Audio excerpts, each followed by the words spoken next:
The Denver night air, usually a balm, hummed with a subtle tension as Daniel Hayes prepared for what he hoped would be a simple reprieve from his carefully structured life. At 34, he was a master of order. The meticulously managed warehouse, the immaculate small home he shared with his son, Ethan, and the predictable rhythm of their days. But tonight, a first date carried a delicate thread of the unknown. He'd cleaned the glass door for the third time, the sharp scent of disinfectant, a nervous counterpoint to the quiet anticipation beating in his chest. Ethan, a whirlwind of mismatched socks, sat curled on the couch, flashlight clutched like a nascent sorcerer's wand.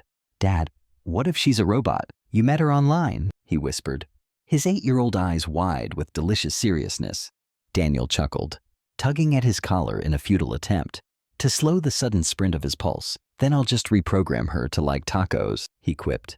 Their laughter, light and pure, filled the little house for one perfect moment. The doorbell chimed, a gentle tremor against the silence. Daniel opened the door, and the world seemed to hold its breath. Sophie Miller stood framed in the porch light, chestnut hair falling softly around her shoulders, green eyes dancing with fragile hope, and the tremor of old fear. She pulled her jacket tighter. "My kids are in the car," she whispered. "They haven't eaten." It wasn't just the words. It was the shame woven through them, the apology for existing, for needing, for daring to hope someone might not turn away. Daniel's throat tightened, not with doubt, but with instant, aching recognition. He knew that hushed tone. He'd lived it. Without hesitation, he stepped aside. "Bring them in?" "Tacos." No judgment. For a heartbeat, she seemed suspended, as if kindness without strings was a language she'd forgotten how to speak.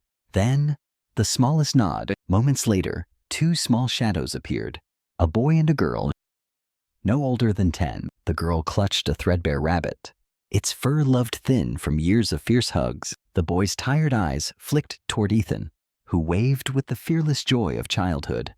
Plates were added, tortillas warmed, the savory scent chasing away the last of the silence.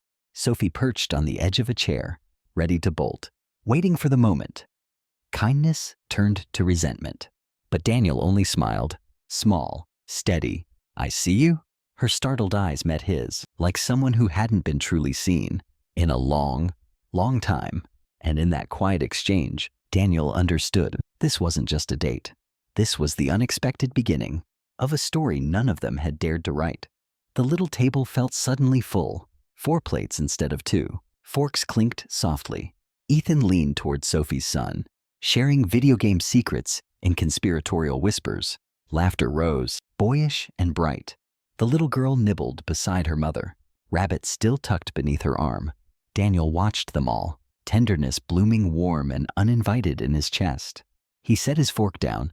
"I was a single parent at 26, he began, voice low and steady. "My wife left, emptied the accounts, for a while. I didn't think we'd make it." He looked straight at Sophie.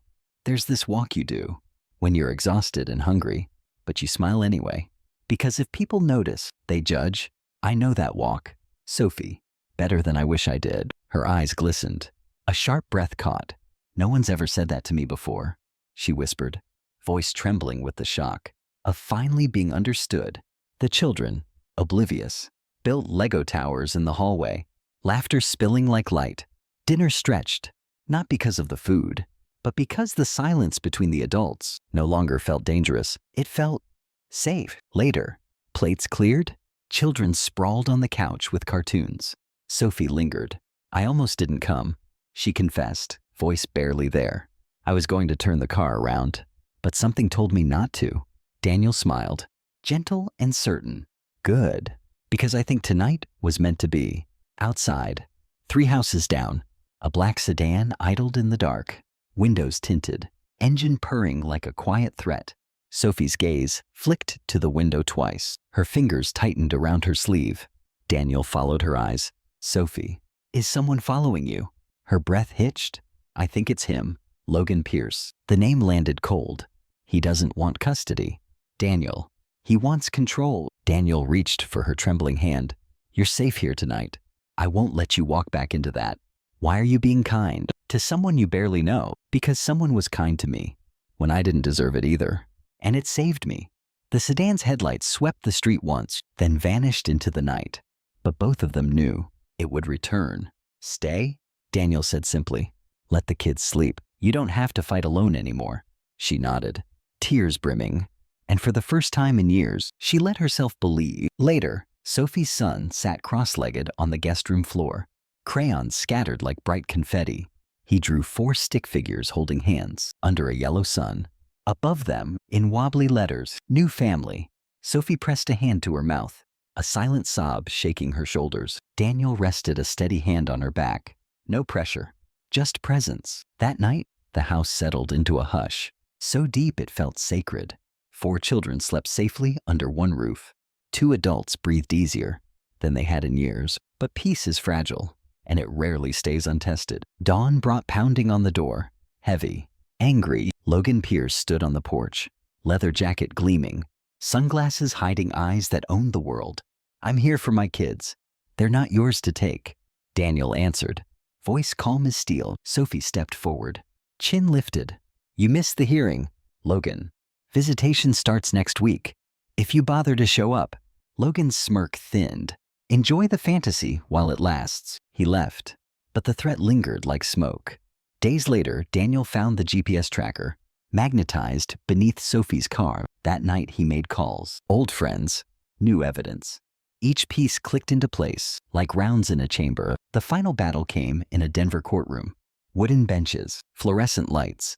Logan in a perfect suit, flanked by lawyers who smirked like sharks. Sophie trembled on the stand, as lies were braided around her name. Then Daniel took the oath. He looked Logan in the eye and spoke only truth, quiet, unflinching, devastating. The judge's gavel fell, temporary full custody to the mother. Restraining order granted, criminal investigation opened.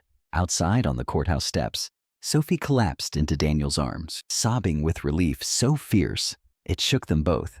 The children clung to her legs. Daniel wrapped all 4 of them close and let his own eyes burn. Some weeks later, the backyard smelled of smoke and toasted marshmallows. Children's laughter rose and fell, like bright music against the cooling night. Sophie stepped onto the porch, hair loose, face soft in the golden light. Do you remember that night? I showed up and said, my kids are in the car. Daniel smiled.